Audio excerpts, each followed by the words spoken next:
Coach Frith, owner of PacWest Baseball at the Game Time Academy. Got a special guest here. Welcome, Coach Marty Henry. Coach, good to be with you today. Great to have you here. And today, Coach Henry and I are going to talk about what, in my opinion, is the best off-speed pitch in baseball.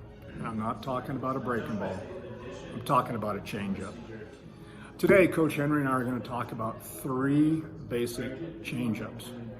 The first changeup is a pitchfork change.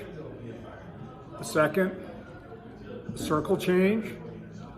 And the third changeup that we're going to discuss is a split finger. Coach Henry, I'm going to have you kick things off and talk to us about the pitchfork change. Okay.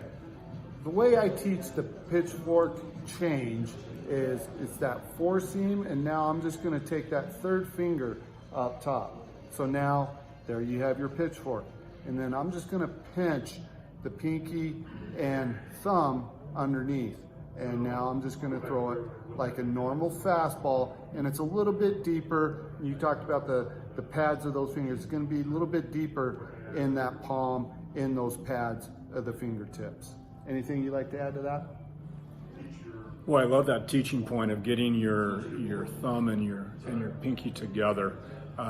One of the things that we'll teach is we will position the ball with a pitchfork with either a four seam or a two seam grip, depending on what the primary fastball is for a pitcher. If the primary fastball for a pitcher is a two seam, then we're going to take that pitchfork off of a two seam grip. Vice versa, if their primary fastball is a four seam, we want to take that pitchfork off of a four seam grip, because remember, a hitter hits what he sees, not what you throw. And so if he's seeing 70% of your fastballs that are coming off a four seam axis, spin axis, then let's do the same thing with our pitchfork changeup, so he's seeing that same spin axis. Coach, I really like that concept of taking that primary fastball and being able to use it to the best of their ability. What do you have on the circle change?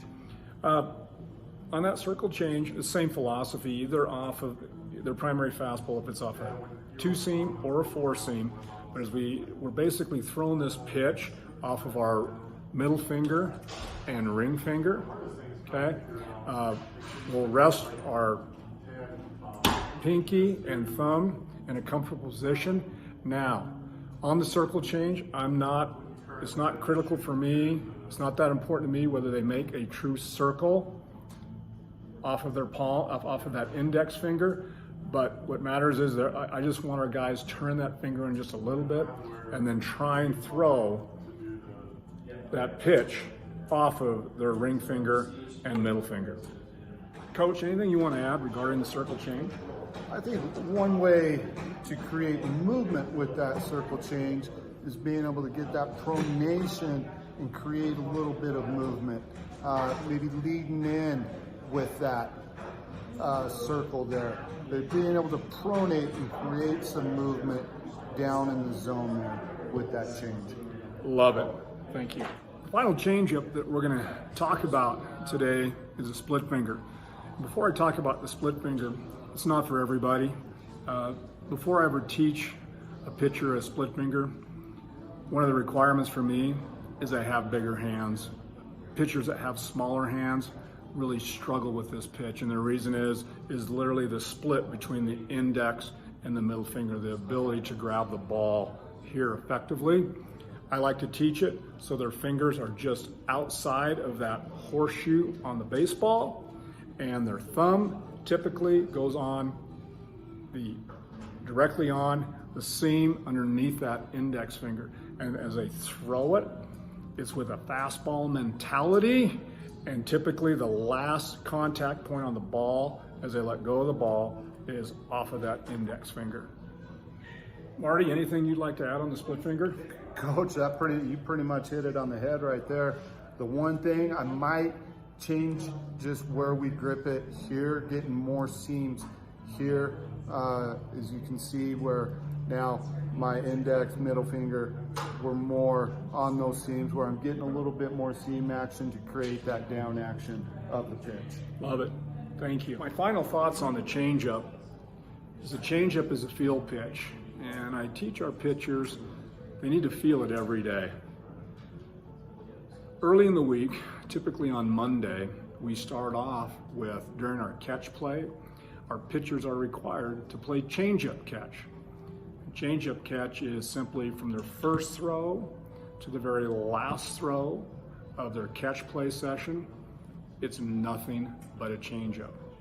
And by simply following that, that gives them 15 to 20 minutes of feeling whatever the grip is, whether it's a pitchfork, circle change, or a split finger.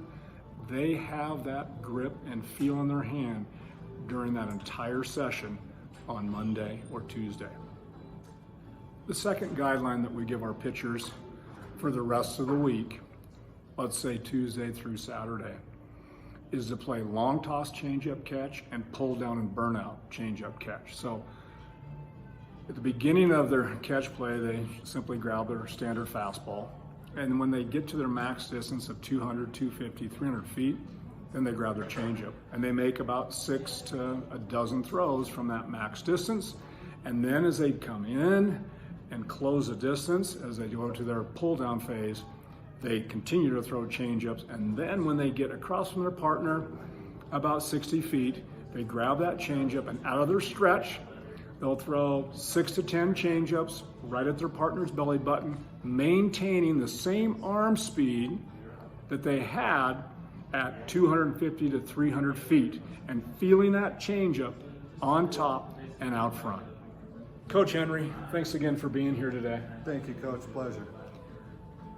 And to all of you out there, thanks for watching the video. Remember, smash that like button, hit subscribe, and trust yourself.